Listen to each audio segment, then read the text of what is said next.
Assalamualaikum warahmatullahi wabarakatuh.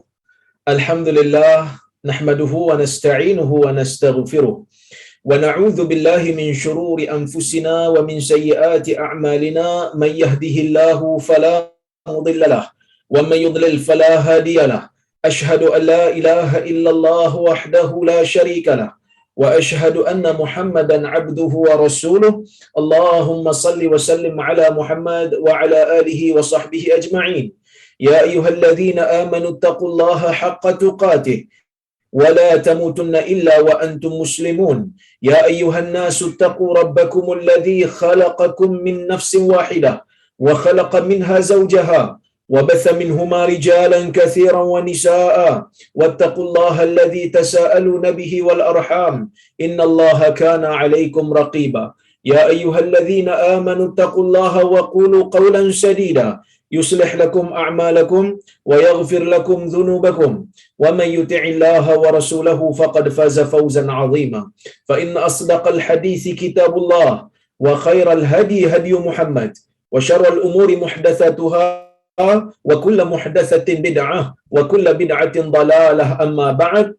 Muslimin dan muslimat yang dirahmati oleh Allah Subhanahu wa taala sekalian, alhamdulillah pada hari ini, pagi ini, kita dapat bersama-sama berhimpun dalam kuliah yang kita telah adakan kali pertama pada minggu lepas, yang mana pada minggu lepas, pada bulan lepas, yang mana pada bulan lepas kita telah pun memulakan dengan mukaddimah bagaimana untuk berinteraksi dengan hadis akhir zaman, dan saya telah pun sambung dengan kaedah bagaimana nak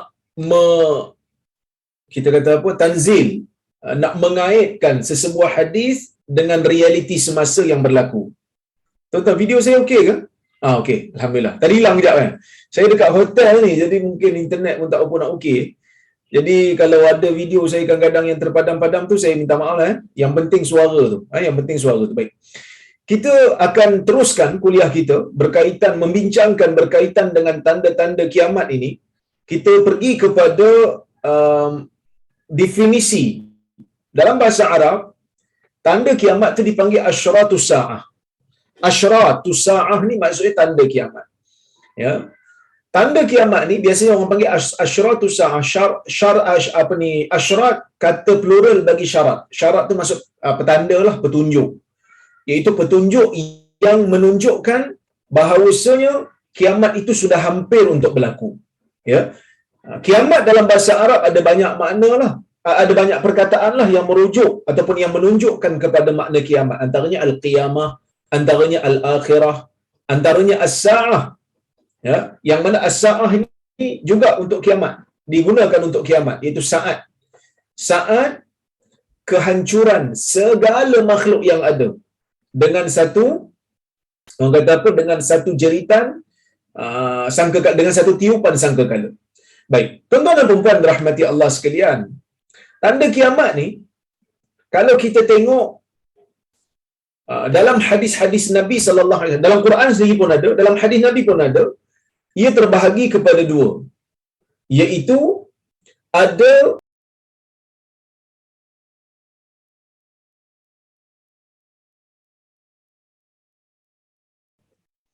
tanda kiamat yang kecil ni pula terbahagi kepada dua. So dia macam ni. Bila kita tengok tanda kiamat terbahagi kepada dua. Satu tanda kiamat besar, satu tanda kiamat kecil. Kita nak bincang tanda kiamat kecil dulu. Tanda kiamat kecil ni pun ada dua. Orang kata apa? Ada dua pecahan di bawahnya. Yang mana kata Syekh Al-Arifi, jenis yang pertama ataupun bahagian yang pertama daripada tanda kiamat kecil, al-amarat al-ba'idah. Petanda yang jauh. Apa petanda yang jauh ni? Dia kata wahiyal lati zaharat wanqadat. Sekejap, mungkin saya boleh sharekan tuan-tuan skrin saya ni supaya siapa yang tak ada buku boleh tengok sekali. Kita baca sekali lah. Baik. Dia kata al-amarat al-ba'idah, petanda-petanda yang jauh. Wahiyal lati zaharat wanqadat, dia kata. Iaitu petanda yang telah muncul dan telah berlalu. Wahia alamatun sughra, dan ia adalah petanda-petanda kecil, li bu'di zamani wuqu'iha an qiyamis sa'ah. Dia adalah petanda kecil kerana dia punya peristiwa berlaku tu agak sedikit jauh daripada berlakunya kiamat. Kalau petanda besar tu dia dekat lagi. Walaupun kedua-duanya petanda yang menunjukkan kiamat hampir berlaku, tetapi kalau kita bandingkan petanda besar dan petanda kecil ni dia berlaku jauh sikit daripada kiamat berbanding petanda yang besar. Umpamanya dia kata misla bi'satin Nabi sallallahu alaihi wasallam. Seperti perutusan Nabi sallallahu alaihi wasallam wan syiqaqil qamar.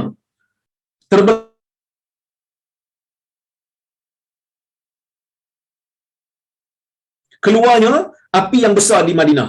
Yang mana ini adalah contoh, Syekh akan orang kata apa, Syekh akan huraikan lebih terperinci nanti insya-Allah.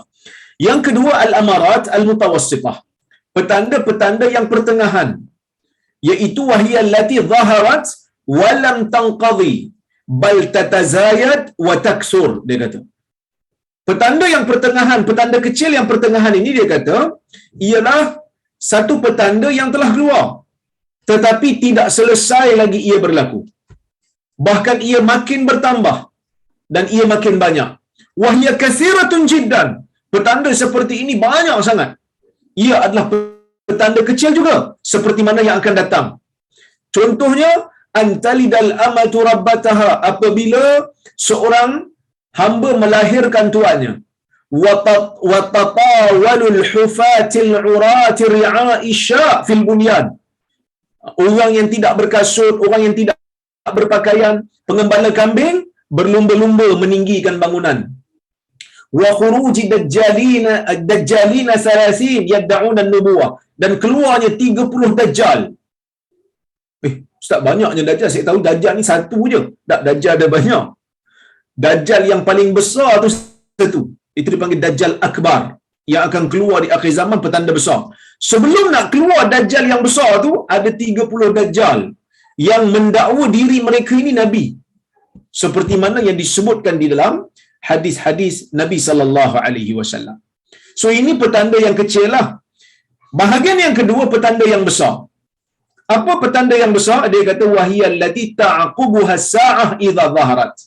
Petanda yang besar ni ialah petanda yang bila dia muncul, kiamat akan menurutinya. Apabila dia muncul, kiamat akan menurutinya. Wahia 10 alamat. Dia ada 10 petanda. Walam yadhhar minha syai'. Tetapi tak ada satu pun yang telah muncul. Pada zaman buku ni ditulis tak muncul lagi lah. Zaman ni pun kita tak nampak lagi muncul. Qala Hudzaifah. Hudzaifah berkata, "Ittala'an Nabi sallallahu alaihi wasallam alaina wa nahnu natadzakar." Nabi sallallahu alaihi wasallam pada satu ketika muncul kepada kami. Nabi keluar bertemu dengan kami, pada waktu tu kami saling berbincang sesama kami. Faqala ma tadzakarun. Maka Nabi sallallahu alaihi wasallam bertanya kepada kami, apa yang kamu sedang bincangkan? Apa yang kamu sedang bincangkan? Kata para sahabat, nazkurus sa'ah. Kami sedang berbincang berkenaan dengan kiamat. Para sahabat ni, terutama Huzaifah lah. Kita semua tahu Huzaifah ni memang pengkhususan dia, minat dia, kepakaran dia memang dalam hadis-hadis yang berkaitan dengan fitan, hadis-hadis yang berkaitan dengan bencana yang akan berlaku sebelum daripada kiamat, yang akan berlaku sebelum daripada kiamat berlaku. Jadi Nabi SAW bila keluar tengok para sahabat ni sedang berbincang, sedang berbicara sesama mereka, maka Nabi SAW pun bertanyalah kepada sahabat ni, kamu bincang tentang apa? Maka Huzaifah pun jawablah, kami berbincang tentang kiamat. Kan? Jadi bila bincang tentang kiamat ni, para sahabat ni mungkin bincang tentang petanda dia lah. Maka Nabi SAW sebut, bila Nabi tahu je para sahabat sedang berbincang tentang kiamat, Nabi kata, innaha lan taqum. Sesungguhnya kiamat ini, kata Nabi SAW, sesungguhnya kiamat ini tidak akan berlaku. kiamat ini tidak akan berlaku melainkan, Nabi kata, hatta ataupun tidak akan berlaku sehinggalah tarau qablaha 10 ayat, sehinggalah kamu melihat, sehinggalah kamu semua melihat 10 petanda. Kamu melihat 10 petanda yang ada sebelum daripada ia berlaku. Fadzakar, maka Nabi SAW pun menyebut ad-dukhan, asap yang akan keluar sebelum daripada kiamat. Ini kita akan hurai satu-satu nanti insya-Allah bila sampai masanya. Wad-dajjal, dan juga dajjal, wad-dabbah, dan juga haiwan yang akan keluar sebelum daripada kiamat. Wa tulu'i syams, ad-dukhan, wad-dajjal, wad-dabbah, wa tulu'i syams min maghribiha, terbitnya matahari daripada barat. Wa nuzula Isa bin Maryam, keluarnya ataupun turunnya Isa bin Maryam. Wa Ya'juj wa Ma'juj, dan berlakunya khusuf, berlakunya pembenaman bumi. Khasfun fil masyriq wa khasfun bil maghrib, satu khusuf di timur, satu khusuf di barat, dan satu khusuf di semenanjung Arab. Wa akhiru dzalika narun takhruju minal yaman tatrudun nas ila mahsyarihim, dan yang terakhirnya dia kata api yang akan keluar daripada Yaman yang akan menghalau manusia pergi ke tempat perhimpunan mereka. Hadis ni hadis riwayat Imam Muslim. Dan ada juga riwayat yang lain menyebutkan tentang Mahdi. Ada riwayat yang lain yang menyebutkan tentang perobohan Kaabah. Ada juga hadis lain yang menyebutkan tentang Al-Quran diangkat daripada bumi. Dan kita akan bincangkan insya-Allah pada kuliah yang akan datang. Kita nak bincang dulu berkenaan dengan tanda kiamat yang kecil. Okey, kita tengok tanda kiamat yang kecil. Dia kata tanda kiamat yang kecil, bahagian yang pertama daripada tanda yang kecil ni, petanda yang telah berlaku. Antaranya ialah perutusan Nabi Muhammad sallallahu alaihi wasallam, kewafatan Nabi Muhammad sallallahu alaihi wasallam, terbelahnya bulan, meninggalnya sahabat Nabi sallallahu alaihi wasallam yang maha mulia, yang mulia, bukan maha mulia untuk Tuhan, maha mulia kan. Orang kata apa? Berakhirnya zaman sahabat yang mulia, pembukaan Baitul Maqdis, dan kematian yang berlaku secara mengejut. Baik. Ini banyak lagi lah. So kita akan tengok. Ini banyak lagi ni petanda kecil ni kita akan bincang insya-Allah dalam kuliah ini. Yang kita akan bincang dalam kuliah ni. Kita pergi kepada huraian yang pertama. Kita tengok huraian yang pertama, saya skip. Okey. Petanda kiamat yang kecil. Yang pertama,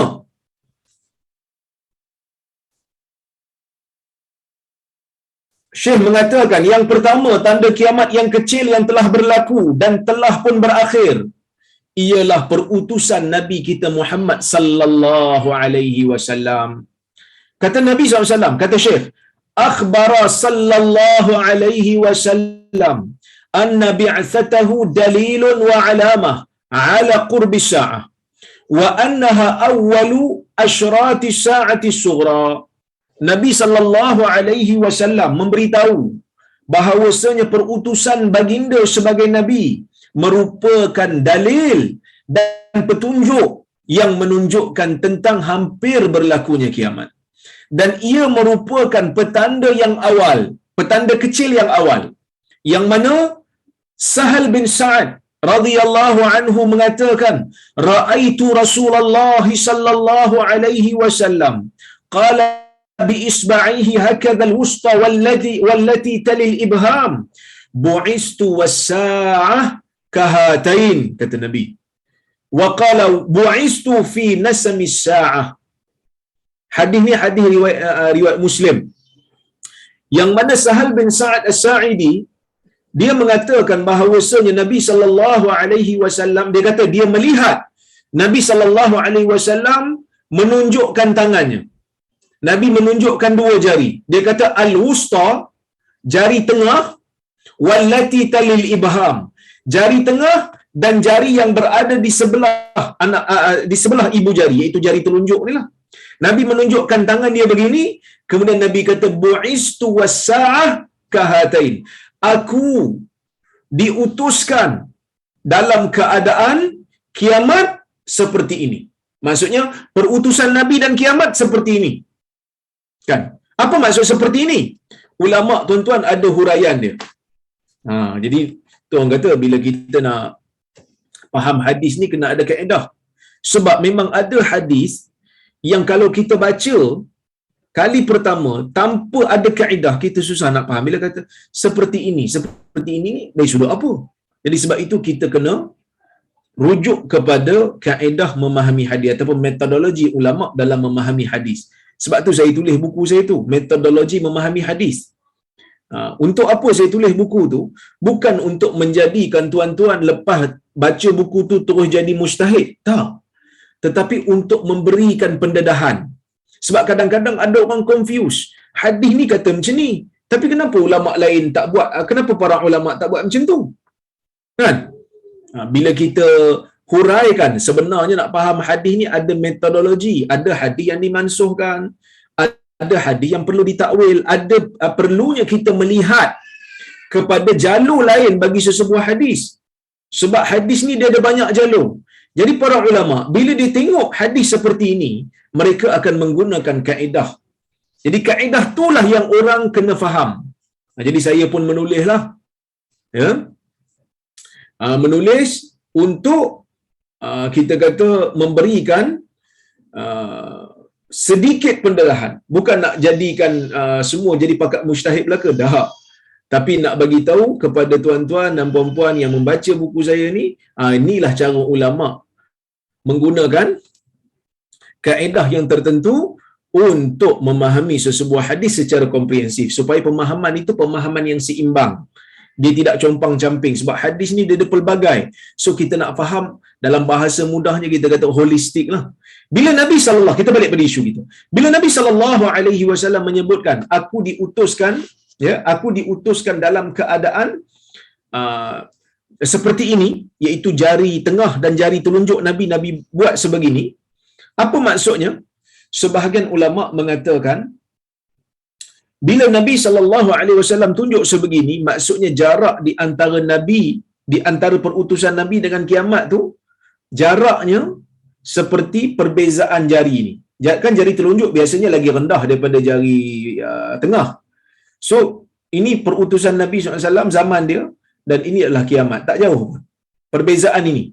Kenapa? Kerana di sana ada riwayat lain yang menceritakan perbezaan tinggi inilah yang dimaksudkan oleh Nabi sallallahu alaihi wasallam untuk mengatakan zaman Nabi ini dah dekat dah dengan kiamat. Ada juga riwayat yang lain, ada juga tafsiran yang lain yang mana bila Nabi SAW menyebutkan sebegini, Nabi maksudkan ialah rapatnya zaman Nabi SAW dengan kiamat sehingga tidak ada ruang lain untuk Nabi lain diutuskan. Kerana bila kita tengok jari ni dua ni rapat ni. Dua ni rapat. Ni zaman Nabi SAW diutuskan, yang ni adalah kiamat. So kedua-duanya saling bersambung. Kenapa saling bersambung? Kerana Nabi Muhammad sallallahu alaihi wasallam adalah Nabi yang terakhir yang tidak ada Nabi lagi lepasnya selepas daripada syariat Nabi. Bila Allah Ta'ala takdirkan alam ini berakhir, maka tidak ada Nabi lain yang berada di antara tengah-tengah. Tidak ada Nabi lain yang membawa syariat lain daripada syariat Nabi Muhammad sallallahu alaihi wasallam. Cuma kalau kita nak tengok, ini adalah bahasa perumpamaan Nabi lah. Ini bahasa perumpamaan Nabi. Nabi nak memberikan gambaran kepada umatnya betapa dekatnya zaman dia dengan kiamat.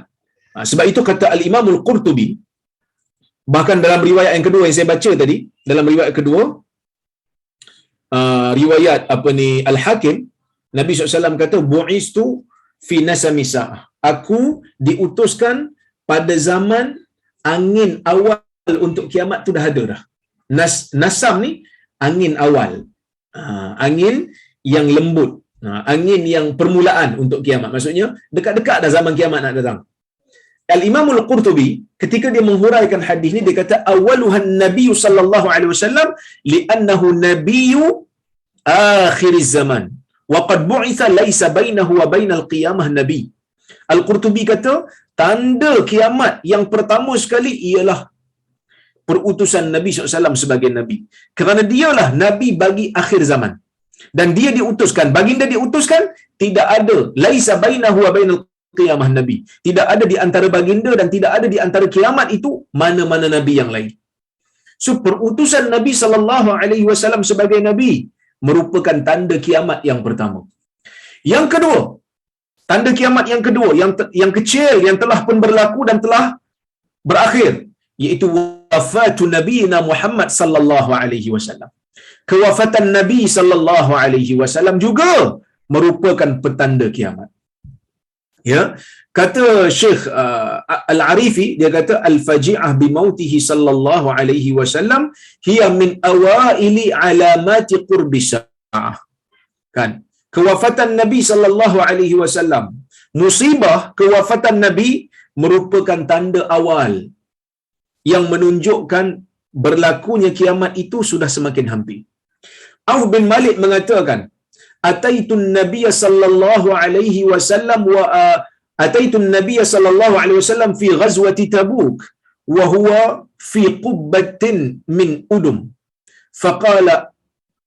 faqala u'dud sittan baina yaday as-sa'ah mauti thumma fathi baitil maqdis thumma mutan ya'khudhu fikum ka'asil al-ghanam thumma istifadatul mal hatta yu'ta ar-rajul 100 dinar fayadhullu sakhitan thumma fitnah la yabqa baytun min al-arab illa dakhalathu thumma hudnah takunu bainakum wa baina bani al-asfar fayaghdirun fayatunakum tahta 80 ghayah tahta kulli ghayatin 12,000 ya, yang bermaksud, kata Auf bin Malik radhiyallahu anhu, aku mendatangi Nabi sallallahu alaihi wasallam dalam peperangan Tabuk.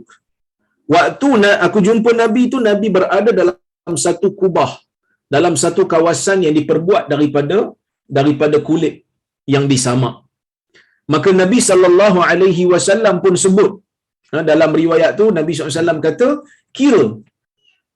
kira 6 perkara yang berlaku ketika mana hampir-hampir nak kiamat. Nabi kata kira betul-betul. Sebab apa kena kira? Sebab Nabi sallallahu alaihi wasallam nak bagi persediaan kepada umat seperti mana yang telah kita huraikan dalam kuliah mukaddimah kita sebelum ini, bila Allah Taala merahsiakan berkenaan dengan kiamat ni, supaya dia nak kita ni beramal soleh. Sebab kalau dah tahu dah, kalau masing-masing dah tahu dah bila kiamat akan berlaku, kan, so masing-masing bila dah tahu dia akan enjoy dulu lah. Tak adalah orang yang bersungguh nak buat ibadat, kan. Tapi oleh kerana rahmat Allah Ta'ala dan kasihnya Nabi kita kepada kita, dia tak bagi tahu bila secara spesifik, tapi dia bagi tahu tanda supaya kita bersedia. Oh, ni petanda ni dah keluar dah, kan, dah dekat dah nak kiamat, jadi kita kena get ready, kan, kita kena get ready. Baik, jadi Nabi kata u'dud sittan baina yaday sa'ah, kira 6 perkara sebelum berlakunya kiamat. Kira 6 perkara yang menunjukkan kiamat tu dah makin hampir, seolah-olah kamu berada di hadapan dia. Yang pertama, mauti, kematianku ataupun kewafatan Nabi sallallahu alaihi wasallam merupakan salah satu daripada petunjuk hampirnya nak kiamat. Summa fatha Baitul Maqdis, kemudian pembukaan Baitul Maqdis. Yang ni saya akan hurai satu-satu nanti, saya akan bagi. Kemudian mutan. Mutan, apa itu mutan? Kematian yang banyak yang akan menimpa kamu, ya'khudhu fikum, yang akan menimpa kamu kaqu'asil ghanam, seperti mana penyakit kambing, penyakit yang menimpa kambing, yang mana kalau kambing terkena penyakit ni, dia akan mati secara tiba-tiba. Summa istifadatul mal, kemudian harta yang melimpah ruah, hatta yu'ta ar-rajul 100 dinar fayadhullu sakhita, sehingga apabila seorang lelaki diberikan dengan harta sebanyak 100 dinar, dia akan marah. Dia akan tak setuju. Dia bukan tak setuju, dia rasa macam tak cukup, dia rasa macam sikit. Sedangkan 100 dinar tu banyak, sebab dinar kan duit emas. 100 dinar tu banyak tu. Tapi oleh kerana harta dah melimpah ruah pada ketika itu, dia rasa macam 100 dinar ni tak cukup, bagilah lebih lagi, kau banyak duit. Macam tu lah. Ya, baik. Summa fitnatan, kemudian fitnah, la yabqa baitun minal arab illa dakhalathu, yang tidak meninggalkan, yang mana satu rumah di kalangan orang Arab tidak kekal, melainkan fitnah tu akan masuk ke dalam rumah-rumah Arab. Melainkan bencana tu akan masuk. Nanti kita akan urai insya-Allah. Summa hudnatan, kemudian adanya perjanjian, takunu bainakum wa baina banil asfar, kemudian perjanjian yang akan berlaku di antara kamu dan di antara orang Banil Asfar, orang yang berketurunan kuning, iaitulah orang Eropah. Fayaghdirun, kemudian mereka langgar perjanjian. Kamu buat perjanjian dengan dia, kemudian mereka langgar perjanjian. Fayatunakum tahta 80 ghayah, akhirnya mereka mendatangi kamu di bawah 80 panji. Tahta kulli ghayah 12,000. Bagi setiap panji yang mereka bawa ada 12,000, ya, ada 12,000 tentera yang akan bersama dengan mereka. Yang akan bersama dengan mereka. Jadi Nabi SAW bagi tahu siap-siap kat kita dah ni. Ni di antara tanda kiamat lah. Yang kita sedang bincang ni kewafatan Nabi. Tapi ada lagi petanda-petanda lain, insya-Allah kita akan huraikan dalam kuliah ini insya-Allah. Maka Nabi SAW menyebutkan hadis ni dan Syekh mengatakan, walaqad kanat wafatuhu min a'zamil masaib allati asabatil muslimin wa adlamatil madinah fi uyuni sahabah ridwanullahi alaihim indama mata sallallahu alaihi wasallam. Kewafatan Nabi merupakan musibah yang paling besar kepada umat. Ini kita tak boleh nafi. Kadang-kadang orang duk tanya kita, kenapalah umat Islam ni tak bersatu? Kenapalah umat Islam ni berpecah belah? Jawapan dia kerana antara yang mudah untuk kita jawab, antara sebab yang menjadikan umat Islam ni berpecah belah, umat Islam tak boleh bersatu, kerana Nabi SAW dah tak ada. Kalau Nabi ada, sesiapa yang beriman dengan Nabi, yang sayang pada Nabi SAW akan rujuk Nabi. Setiap keputusan Nabi itu akan menjadi pemutus. Tapi bila Nabi dah wafat, yang ada cuma hadis yang terdedah kepada pelbagai tafsiran, maka kita berbeza. Cuma berbeza pendapat ini tidak menjadikan sebahagian orang berpecah dan bermusuh, tetapi menjadikan sebahagian yang lain berpecah dan bermusuh. Jadi kita kena berinteraksi dengan cara yang betul lah. Kalau kita berbeza pendapat dengan orang, tak semestinya kita kena gaduh. Kalau kita berbeza tafsiran dengan seseorang ataupun berbeza kecenderungan dalam memilih tafsiran ulama, orang tu pilih mazhab lain, kita duk pilih mazhab lain, sepatutnya tak sepatutnya menjadi ruang untuk kita kutuk mengutuk. Kan, tapi ini yang berlaku. Wa adlamatil Madinah fi uyuni sahabah. Madinah menjadi gelap gelita pada pandangan sahabat ketika mana kewafatan Nabi SAW, seperti mana yang disebutkan oleh Anas. Anas kata pada hari Nabi SAW sampai ke Madinah, adha'a minha kullu syai. Semua yang berada di Madinah itu seolah-olah bercahaya, gembira dengan kehadiran Nabi SAW.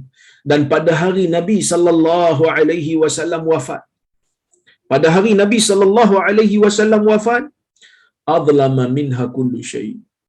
Madinah menjadi gelap gelita. Sehingga Anas kata, hatta angkarna qulubana, sehingga kami rasa pelik dengan jiwa kami. Kami tak tahu apa yang sedang berlaku ni, sebab kami tak pernah rasa kehilangan seorang tokoh yang menjadi rujukan untuk kami dalam kehidupan, terutamanya dalam beragama.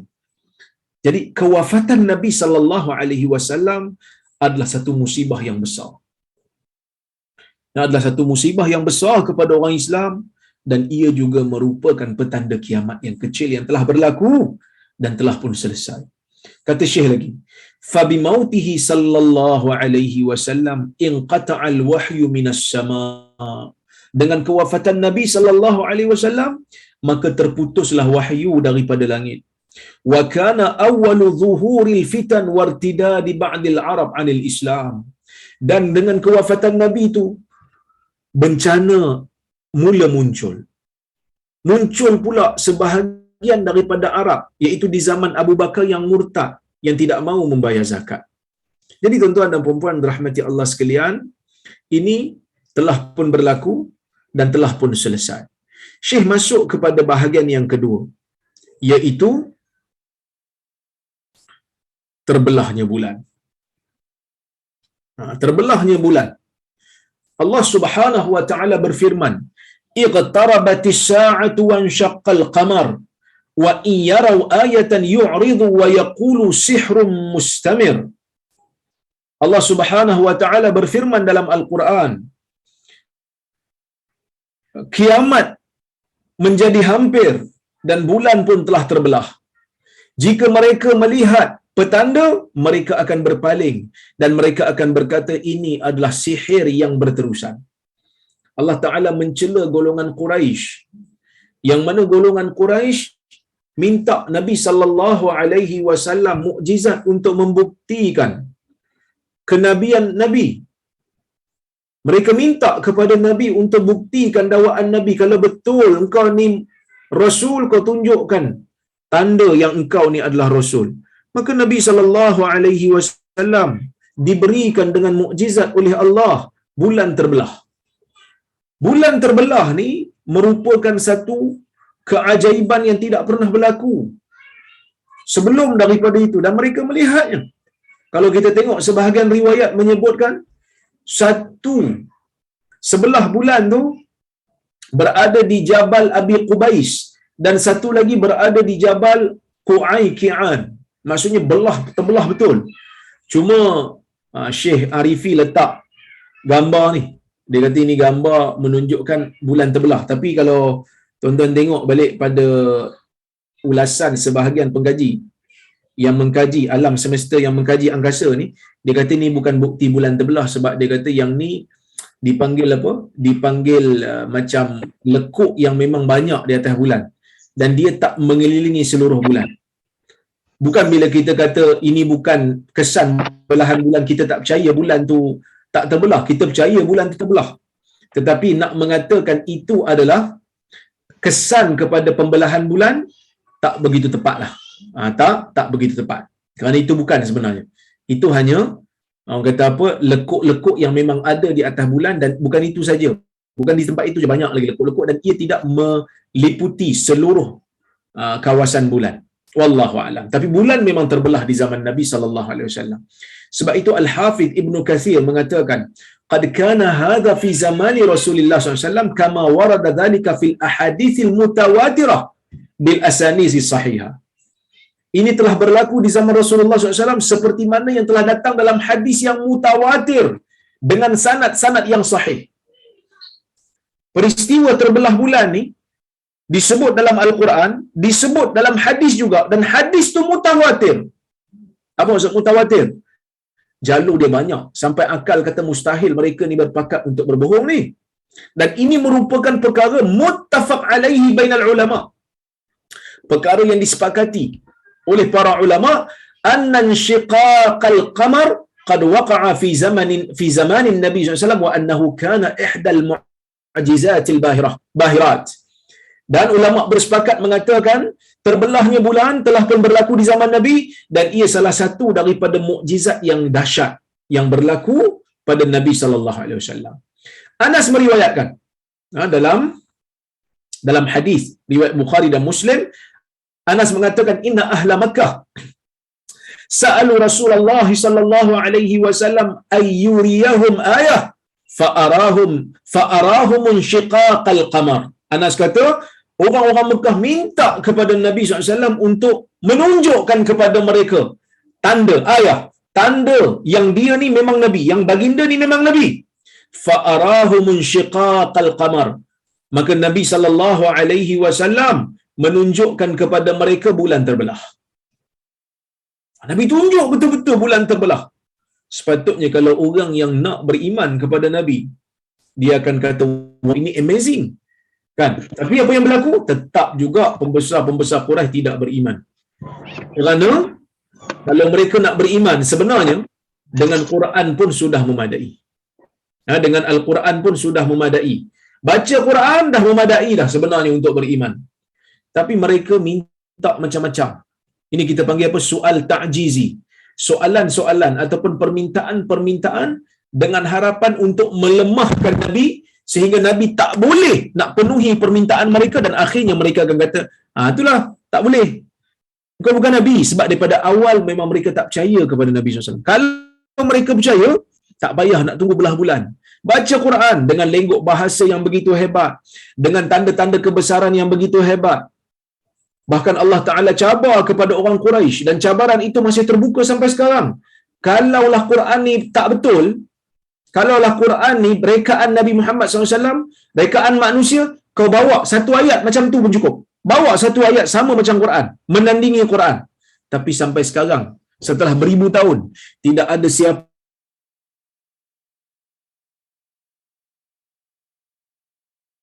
bahasanya, kecantikannya, keindahannya seperti mana yang disebutkan oleh Al-Quran. Kerana Quran ni kalam Allah. Ibnu Mas'ud mengata, waqala Abdullah bin Mas'ud. Tadi Anas kata ni, Abdullah bin Mas'ud radhiyallahu anhu kata, bainama nahnu ma'a Rasulillah sallallahu alaihi wasallam bimina idzan falaqal qamar falqatain. Fakanat falqah wara'al jabal wa falqah dunahu. Faqala lana Rasulullah sallallahu alaihi wasallam ishhadu. Abdullah bin Mas'ud kata, ketika mana kami bersama dengan Rasulullah SAW di Mina, tiba-tiba terbelahnya bulan kepada dua bahagian. Satu bahagian pergi ke belakang bukit, satu lagi berada di depan bukit. Di sebalik, satu di balik bukit, satu lagi di kawasan yang bertentangan dengannya. Faqala lana Rasulullah SAW ishhadu. Maka Nabi SAW pun mengatakan, persaksikanlah. Hadis ini hadis riwayat Bukhari dan Muslim juga. Ya, baik.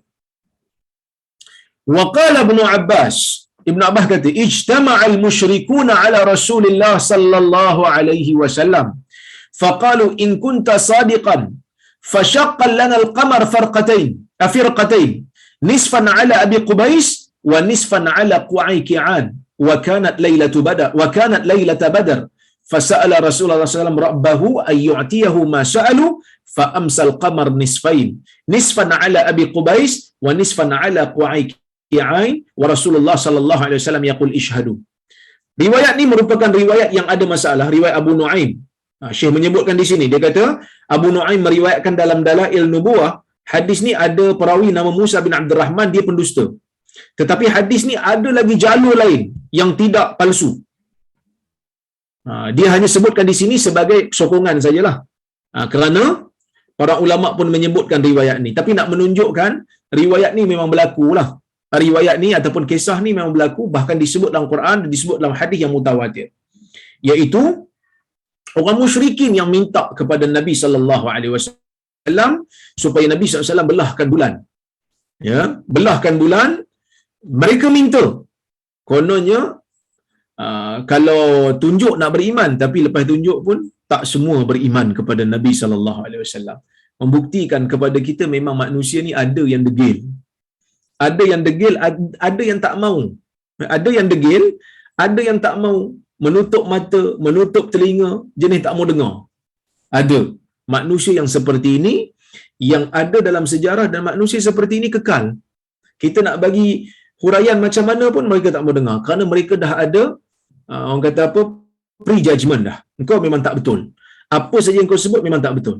Tapi kalau orang yang mereka puja, orang yang mereka anggap sebagai benar, merepek pun mereka kata betul, walaupun mereka tak faham kan. Ini benda yang menyedihkan yang berlaku di zaman kita, bahkan bukan zaman kita saja, zaman dulu sama.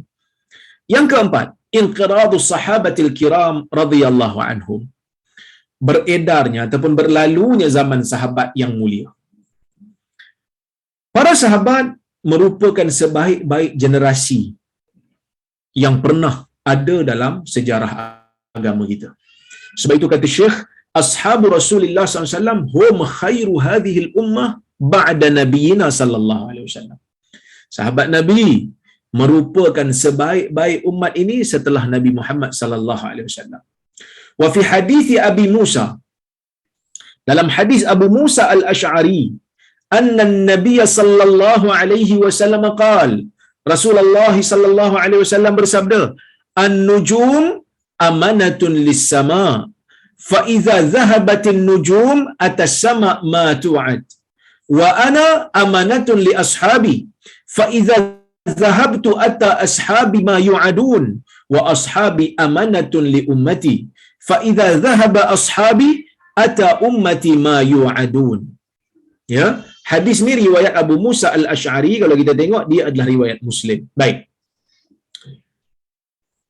apa maksudnya? Maksudnya Abu Musa Al-Asy'ari kata Nabi SAW bersabda, bintang-bintang merupakan keamanan bagi langit. Apabila bintang-bintang pergi, apabila bintang telah binasa, maka datanglah kepada langit apa yang dijanjikan untuknya. Hancurlah langit ni bila sampai pada hari kiamat nanti. Wa ana amanatun li ashabi, dan aku merupakan keamanan bagi sahabat aku. Fa idza dhahabtu ata ashabi ma yu'adun, apabila aku pergi, maka datang kepada sahabatku apa yang dijanjikan kepada mereka. Apa dia? Bila Nabi SAW wafat, berlaku fitnah, berlaku pembunuhan Osman, berlaku orang kata perbezaan pendapat sehingga menimbulkan peperangan dan sebagainya. Wa ashabi amanatun li ummati, dan sahabatku merupakan keamanan bagi umatku. Fa idza dhahaba ashabi, bila sahabat aku beredar, bila sahabat aku pergi, bila meninggal dunia, ata ummati ma yu'adun, datanglah kepada umatku apa yang telah dijanjikan untuk mereka. Yang kita duk pecah hari ni, yang kita duk orang kata apa sesat menyesatkan hari ni, yang sebahagian daripada kita duk orang kata apa bercakap sama sendiri pada hari ini, disebabkan oleh kerana tidak ada Nabi SAW untuk bimbing kita secara fizikal, walaupun hadis ada, dan juga tidak ada sahabat yang sama-sama boleh jadikan sebagai rujukan. Jadi masing-masing mempertahankan amalan masing-masing. Jadi tidak ada orang kata apa sahabat nak guide. Dan ini ujian kepada kita. Allah Subhanahu Wa Taala nak tengok siapa di antara kita yang berada di atas hidayah dan siapa di antara kita yang mengekalkan kebatilan dalam kehidupan dia. Ini merupakan ujian manusia yang berada di akhir zaman. Fa fi hadzal hadis, okey, dalam hadis ni kata Syekh, qurina zihabus sahabah sallallahu radhiyallahu anhum bi zihabi amaratain lisa, zihabin nujum wa nuzulish syuhub wa mautir rasul. Dikaitkan pemergian sahabat dengan pemergian dua perkara, dua petanda bagi kiamat, iaitu binasanya bintang-bintang dan turunnya orang kata apa syuhub, apa ni, syihab, kata banyak bagi syihab. Syihab ni kita boleh kata macam meteor lah kot, dia api yang kita nampak bergerak di langit. Dan kematian Rasulullah SAW. Dan telah sabit dalam hadis-hadis yang sahih, yang mana apabila orang saleh yang terawal meninggal demi meninggal, akan binasa ke semua, ataupun akan diangkat, ataupun akan dimatikan orang-orang saleh ini, sehingga kiamat ni akan berlaku hanya kepada orang-orang yang jahat. Kepada orang-orang yang jahat. Jadi kalau kita tengok, Nabi SAW sendiri sebut dalam hadis yang lain, innallaha la yanzi'ul ilma intiza'an yantazi'uhu minal ibad walakin yanzi'uhu biqabdil ulama hatta idza la yubqi 'aliman ittakhadhan nas ru'usan juhala fasu'ilu fa'aftau bighairi ilmin fadallu wa adallu. Kan, yang bermaksud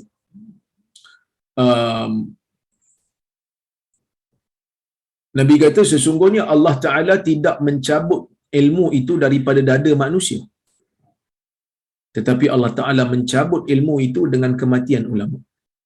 Sehingga bila Allah Ta'ala tak kekalkan ulama di dalam dunia ni, manusia akan mengambil orang jahil sebagai pemimpin. Lalu mereka ditanya berkenaan dengan ilmu, mereka memberikan fatwa, lalu mereka akan sesat dan mereka akan menyesatkan orang lain.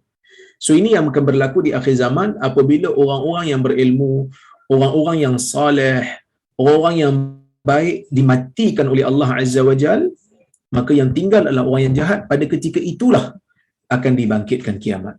Pada ketika itulah akan dibangkitkan kiamat, iaitu kiamat akan berlaku hanya kepada orang-orang yang jahat sahaja.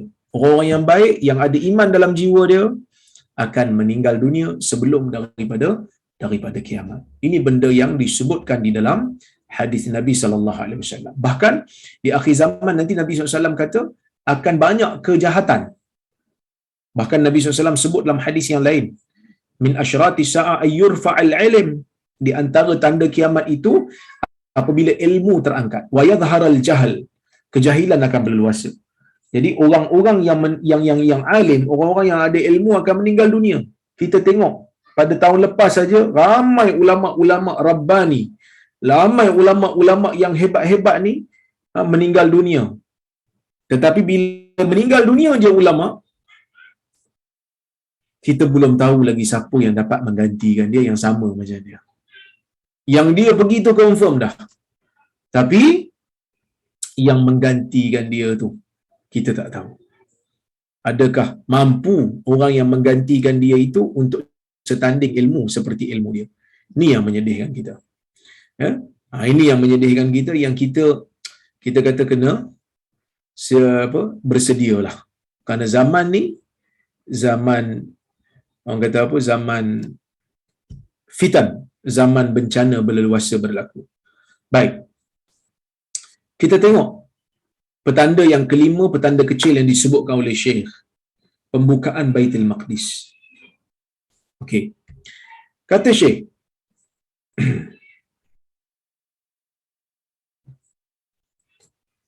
dia kata Fathu Baitul Maqdis, pembukaan Baitul Maqdis.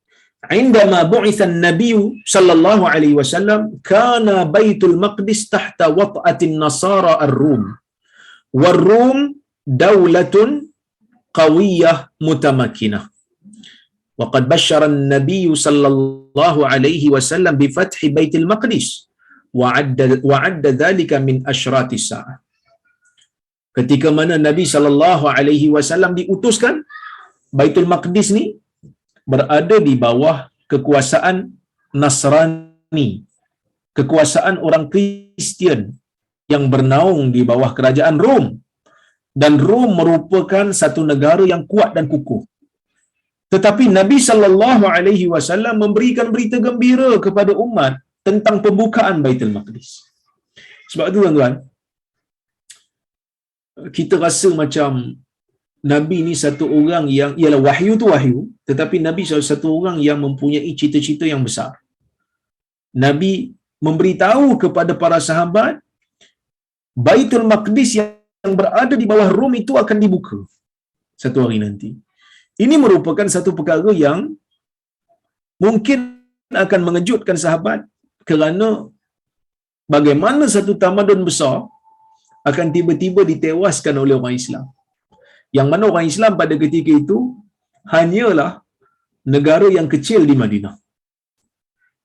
Tapi inilah janji Allah, inilah yang diberitahu oleh Nabi SAW dan para sahabat percaya. Dan Nabi SAW mengatakan ini merupakan petanda kecil kiamat, petanda kiamat. Maka disebut dalam hadis yang kita baca tadi, hadis Auf bin Malik, Nabi SAW mengatakan u'dud sittan baina yaday sa'ah, kira 6 perkara sebelum berlakunya kiamat. Wa dzakara minha fathu ataupun fatha Baitul Maqdis. Maka Nabi SAW sebut di antaranya ialah pembukaan Baitul Maqdis. Baik. Pembukaan Baitul Maqdis dah berlaku ke belum? Syekh mengatakan waqad futiha Baitul Maqdis fi ahdil Khalifah Umar bin Khattab. Baitul Maqdis telah pun dibuka di zaman Umar. Umar membebaskan Baitul Maqdis daripada cengkaman Rom. Berjaya Umar. Ini membuktikan janji Nabi itu betul lah. Pada tahun ke-16 Hijrah. Wa taharahu minal kufur wa bana fihi masjidah. Dan Umar berjaya membersihkan Baitul Maqdis daripada kekufuran, dan Umar membina padanya masjid. Yang mana bila zaman Rom, kekufuran ada kat situ. Jadi Umar berjaya bersihkan, Umar kekalkan masjid. Kerana dia asal Masjid Aqsa. Dia memang asal masjid. Jadi Umar bina masjid di situ ataupun kembalikan masjid untuk disembah Allah di dalamnya. Ya. Waqad futiha Baitul Maqdis marratain. Baitul Maqdis dibuka sekali lagi, dua kali lah. Sekali pada zaman Umar, kemudian sekali lagi pada zaman Daulah Ayyubiyah, yang mana apabila Salahuddin Al-Ayyubi berjaya membebaskan Baitul Maqdis di bawah cengkaman Eropah pada tahun 583 Hijrah pada ketika itu. Kurun ke-6 lah. Okey. Adakah Baitul Maqdis akan dibuka sekali lagi? Ya.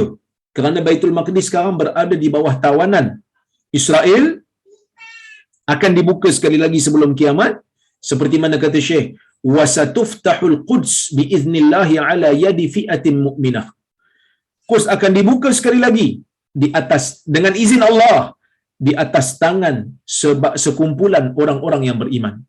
Hatta anna syajar wal hajar yantiqu qaila, sehinggakan pokok dan batu akan bercakap pada ketika itu, ya Muslim, ya Abdullah, hadza yahudi warai ta'al faqtulhu.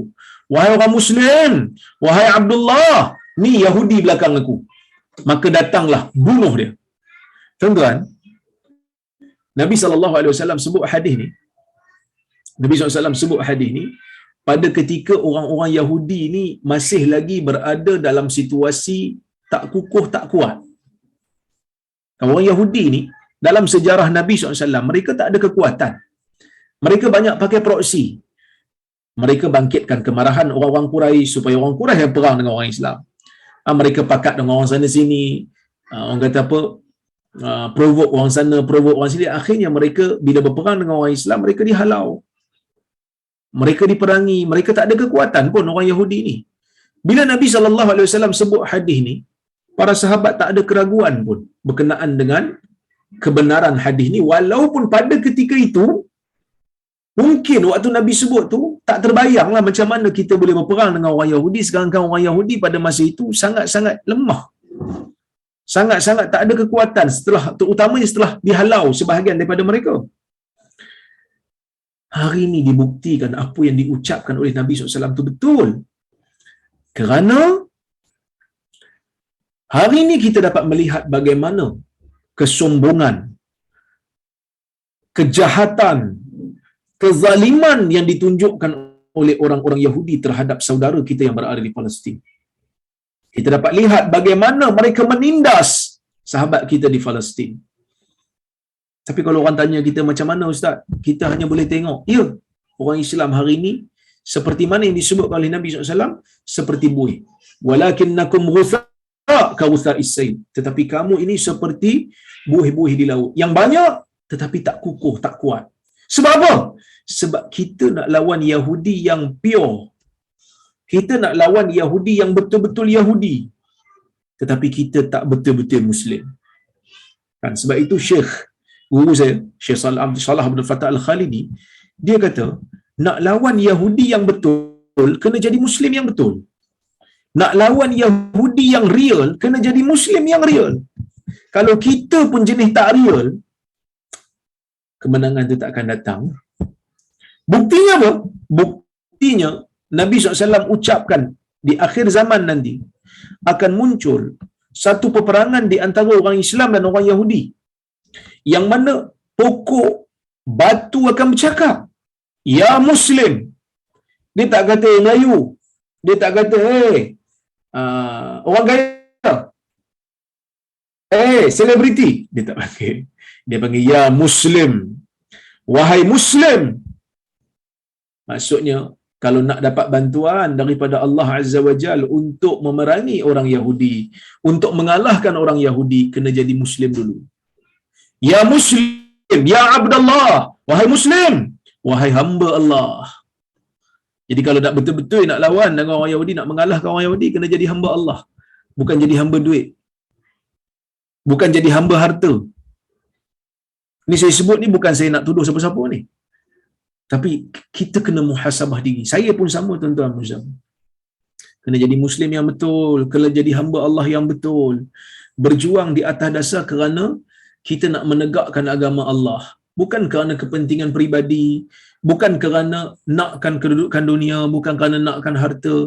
Ini semua adalah teguran secara tidak langsung daripada Nabi SAW kepada kita.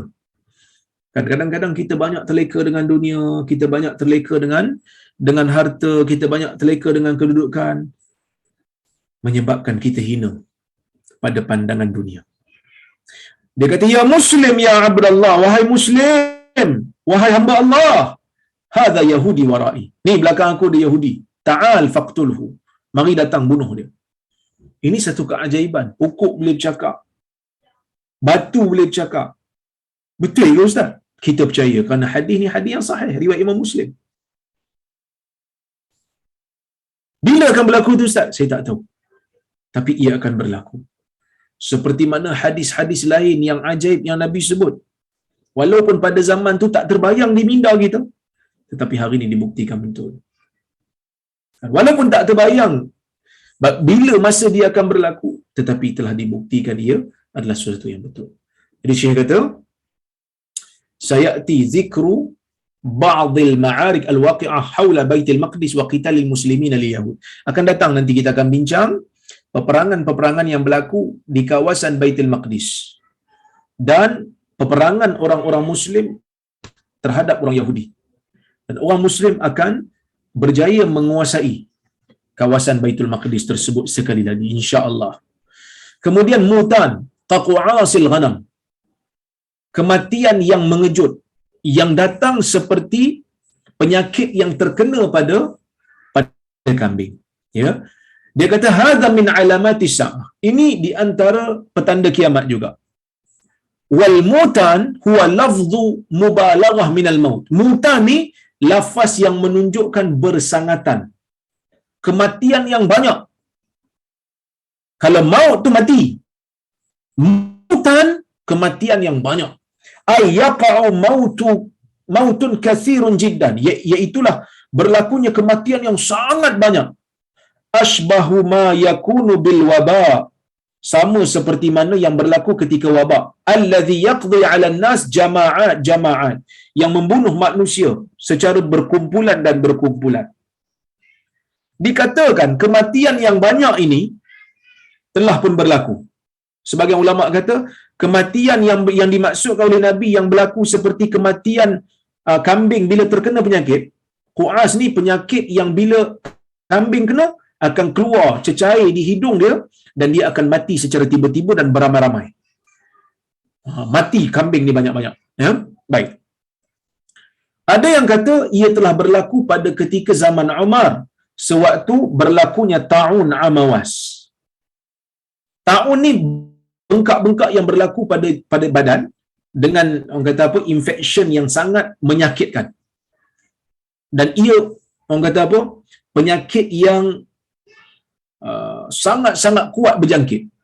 Sebab itu bila kita dengar dulu kan, bila berlaku ta'un, kita jangan masuk ke kawasan tu. Nabi tak bagi. Kalau kena kawasan tu, jangan keluar daripada situ. Amawas ni satu perkampungan disebut ni di Palestin, kan? Berdekatan dengan Baitul Maqdis. Tetapi kalau tuan-tuan tengok, Amawas ni dia berada di kawasan Jordan sebenarnya. Sebab saya dulu duduk di Jordan, saya pergi kawasan tu. Memang ada kawasan perkuburan. Muaz bin Jabal ada di situ, Syurahbil pun ada di situ, Abu Ubaidah bin Al-Jarrah pun ada di situ. Yang mana mereka kebanyakannya meninggal dunia disebabkan oleh ta'un Amawas. Okey. Pada zaman Umar bin Abdul Khattab, setelah pembukaan kota Baitul Maqdis, pembukaan Palestin pada tahun 16 Hijrah, berlakunya ta'un besar-besaran, iaitu pada tahun ke-18. Pada masa itu memang ramailah yang terkena. Dia berlaku di kawasan Syam. Disebab itulah Umar bila nak masuk ke kawasan Syam, akhirnya dia tak jadi masuk. Dia kembali semula. Kerana apa? Kerana hadis Nabi SAW tak benar kan. Abdul Rahman bin Auf sebut lagi. Kan Abdul Rahman bin Auf bila tengok Umar kembali, Abdul Rahman bin Auf kata betul. Nabi kata bila iza waqa'a bi ardin fala taqdimu alaih. Bila ia berlaku pada satu tempat, kamu jangan masuk tempat tu. Wa idza waqa'a bi ardin wa antum biha fala takhruju firaran minhu. Bila kawasan tu dah terkena ta'un, kamu berada di tempat itu, kamu jangan keluar kerana nak lari daripadanya. Ya. Dan dikatakan sebanyak 25,000 orang daripada kalangan orang Islam telah meninggal dunia disebabkan oleh ta'un tu. Dan beberapa kumpulan daripada pemimpin sahabat juga meninggal dunia. Antaranya Muaz bin Jabal, Abu Ubaidah, Shurahbil, Fadl bin Abbas, ya, dan lain-lain lagi lah. Qu'as ghanam ini, Qu'as ghanam dia kata seperti penyakit yang terkena kambing, ialah satu penyakit yang terkena pada haiwan dan akan keluar daripada hidung dia tu sesuatu. Dia akan mengalir sesuatu pada hidung dia dan dia akan mati secara tiba-tiba. Nabi SAW menyamakan keadaan kematian yang banyak itu, ya, Nabi samakan dengan Qu'as yang terkena pada kambing, kerana ta'un ini akan menimbulkan jangkitan, akan menimbulkan apa ni orang kata, cecair di badan dan dia akan meninggal dunia disebabkan ta'un berkenaan. Inilah sebahagian daripada petanda-petanda kecil yang telah pun berlaku. InsyaAllah kita berhenti di sini dulu sebab saya pun nak balik Perlis lepas ni, jauh lagi perjalanan saya.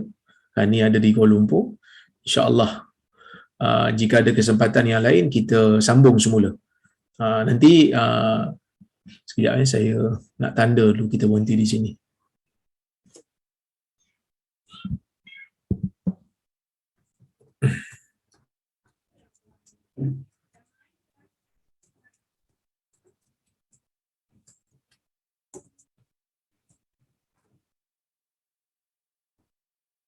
Okey.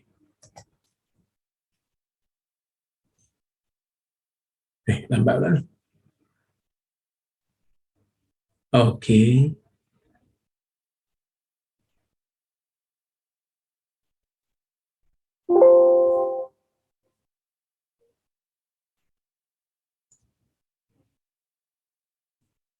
Baik. InsyaAllah saya tengok kalau ada soalan ataupun komentar ataupun kritikan, saya ada tersilap di mana-mana boleh beritahu.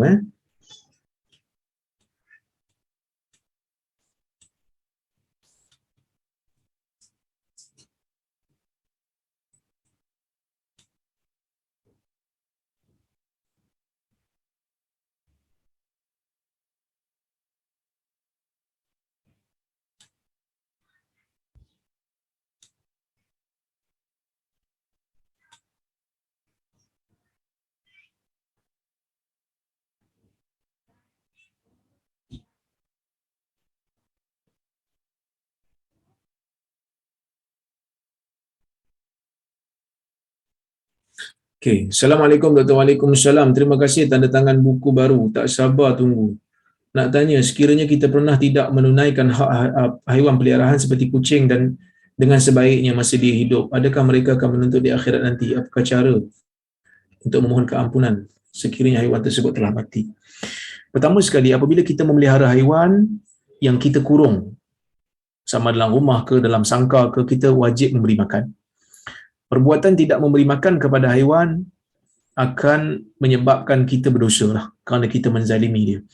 Dalam hadis Nabi SAW menyebutkan, dakhalatil mar'atu an-nara fi hirratin habasatha wa lam tut'imha, atau kama qala. Seorang perempuan masuk ke dalam neraka hanya disebabkan seekor kucing yang dia kurung dan tidak beri makan. Tapi kalau kita buat tu disebabkan tak sengaja, terlupa, tak ingat dan sebagainya, maka moga-moga Allah Ta'ala mengampunkan kita lah. Kita banyaklah lakukan perkara baik, perkara kebajikan, kalau betul kita terlibat dengan dosa berkenaan. Kita banyak buat benda baik, kita banyak lakukan benda sunat, supaya kebaikan itu akan memadam keburukan yang ada, memadam orang kata apa, dosa yang kita lakukan. Baik.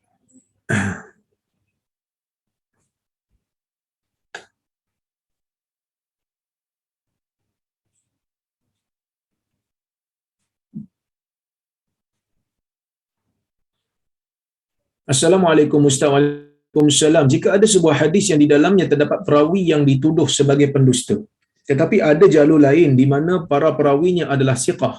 Siqah ni dipercayai. Adakah ia bermaksud perawi yang dituduh pendusta itu tidak berdusta ketika menyampaikan hadis tersebut? Barakallahu fikum Ustaz. Allah yubarik fikum. Terima kasih atas soalan yang baik ini. Pertama sekali kita kena tahu pendusta ini adalah orang yang telah dipastikan oleh ulama dia pernah berdusta dalam hadis. Jadi bila dia pernah berdusta, riwayat dia memang tak diterima. Walaupun mungkin kemungkinan dia bercakap betul, tak mustahil lah. Tapi di atas dasar berhati-hati, maka para ulama mengatakan orang yang pernah berdusta dalam hadis Nabi ni, walaupun mereka declare mereka bertaubat, tetap riwayat mereka tidak diterima kerana berkemungkinan cerita dia kata dia dah bertaubat tu pun adalah dusta.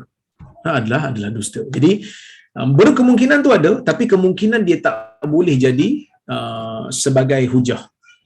Jadi sebab itu kita tak setuju orang yang memperlekehkan ilmu hadis dengan mengatakan perawi siqah pun boleh jadi bohong, perawi dusta pun boleh jadi cakap betul. Kemungkinan tu memang kita tak nafi, tapi kemungkinan dia tak boleh jadi hujah. Contohnya macam kita nak tuduh orang mencuri. Hakim tak boleh kata, iyalah memang tak mustahil pun dia mencuri sebab dia bukannya maksum, boleh jadi. Boleh jadi itu tak boleh jatuh hukum. Dia mesti ada bukti yang mengatakan ia berlaku. Sekarang bukti yang ada, dia memang pendusta. Kemungkinan dia tak berdusta ada, tetapi itu tidak cukup. Bahkan para ulama berhati-hati dalam hadis Nabi SAW, mereka tak terima riwayat pendusta. Orang yang berdusta dalam percakapan manusia, tak berdusta dalam hadis, dalam percakapan manusia, dalam urusan sehari-hari, dia bohong. Dia riwayat dia dipanggil sebagai matruk, dia dipanggil sebagai muttaham bil kadzib. Itu pun tidak diterima juga riwayat dia. Walaupun tak ada bukti dia berbohong dalam hadis, tapi kebarangkalian itu cukup untuk menjadikan ulama berhati-hati untuk tidak menerima riwayat dia. Baik.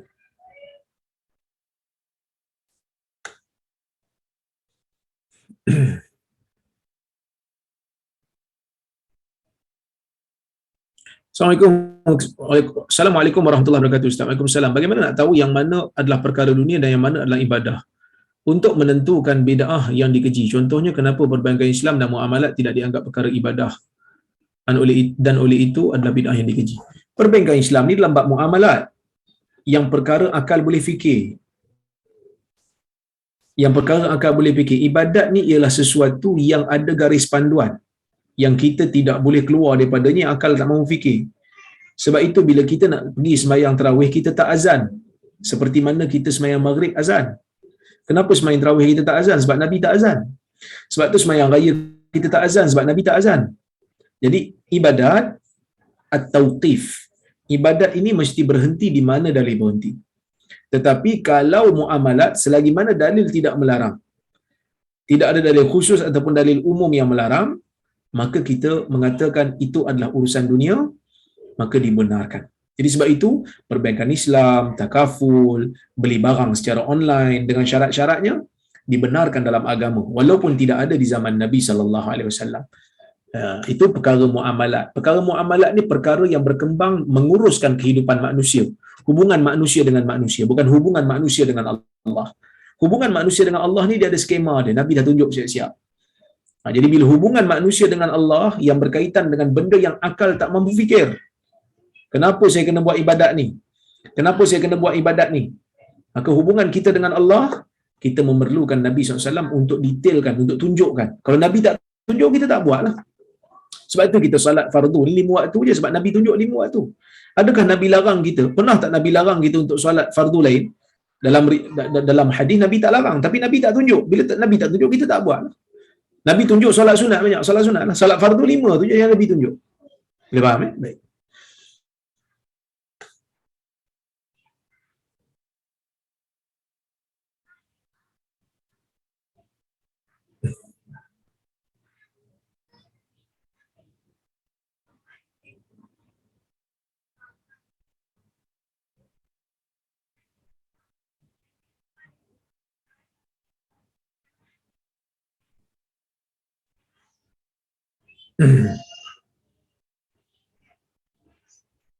Assalamualaikum Dr. Waalaikumsalam. Buku apa yang doktor sedang gunakan ketika doktor share skrin saya? Saya guna kitab Nihayatul Alam, Syekh Arifi. Syekh Al-Arifi, seorang ulama daripada Saudi, tajuk dia Nihayatul Alam. Buku ni ada terjemahan dia. Nanti boleh kontak Hadi Akmal. Assalamualaikum Dr. Waalaikumsalam. Bagaimana cara untuk mengelakkan fitnah akhir zaman? Fitnah akhir zaman ni kita memang tak boleh elak. Kalau kita memang ditakdirkan hidup di akhir zaman ni, kita memang tak boleh nak mengelak, tetapi kita disuruh untuk deal, berinteraksi dengannya seperti mana yang ditunjukkan dalam hadis-hadis Nabi sallallahu alaihi wasallam. Sebenarnya dalam kuliah yang lepas telah pun saya ceritakan, yang pertama kena melazimi Quran dan Sunnah, kena melazimi ilmu. Itu yang pertama. Supaya bila dia turun, dia datang, kita bersedia. Yang kedua, kita kena ta'anni, kena hati-hati. Jangan orang kata apa, terikut-ikut dengan majoriti manusia. Kerana majoriti di akhir zaman ni belum tentu menentukan kebenaran. Kan, belum tentu untuk menentukan kebenaran. Sebaliknya, kebenaran itu mesti diukur dengan hujah daripada Quran dan Sunnah.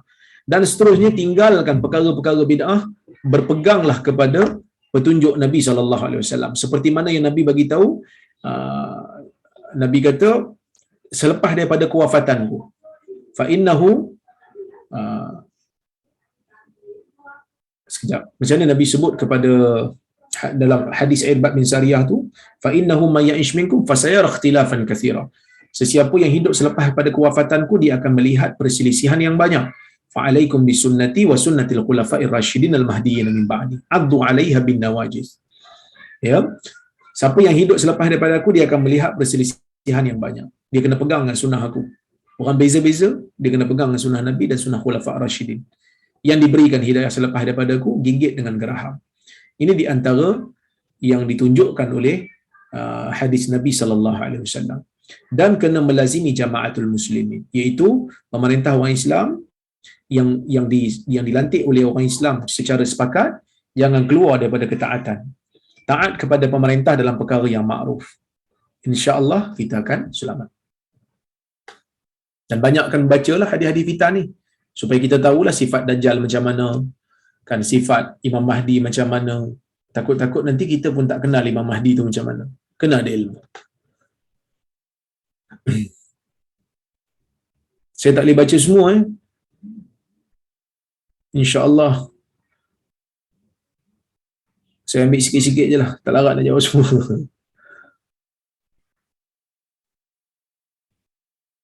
Assalamualaikum. Waalaikumsalam. Perlu ke kita ubah persepsi negatif orang lain terhadap diri dan personaliti kita? Jazakallah. Wa antum jazakumullahu khair. Perlu juga sebenarnya, kerana ubah persepsi negatif orang di atas salah sangka ini merupakan satu usaha untuk menegakkan kebenaran. Katalah orang tu dia sangka buruk kat kita disebabkan satu benda yang salah, yang dia orang kata apa, silap maklumat. So kita bagi tahu kat dia perkara sebenar supaya dapat menyelamatkan dia juga daripada meninggalkan kita, daripada memulaukan kita lebih daripada apa yang ditunjukkan oleh Nabi sallallahu alaihi wasallam. Dia marah kat kita atas satu benda, dia putuskan hubungan ukhuwah dengan kita hanya disebabkan oleh kerana maklumat yang tak betul. Jadi kalau ada ruang dan peluang untuk kita jelaskan, kita jelaskan supaya ukhuwah itu dapat dijalin semula. Sebab itu dalam hadis kan ada sahabat Nabi SAW disebut, dia kata, saya buat baik pada keluarga saya hubungkan silaturahim, tapi mereka tetap buat jahat pada saya.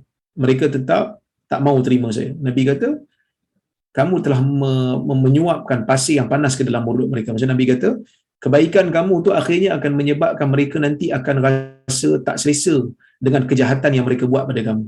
So teruskan melakukan kebaikan supaya mereka berubah persepsi salah mereka terhadap kita.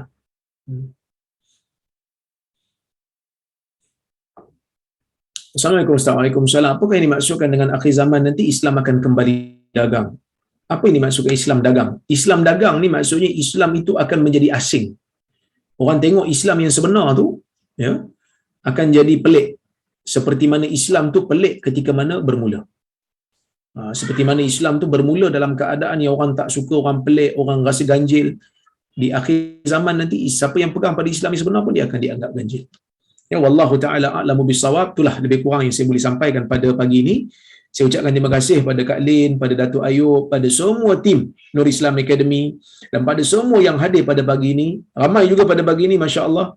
Saya ucapkan terima kasih banyak. Saya minta maaf kalau ada soalan yang saya tak dapat nak jawab.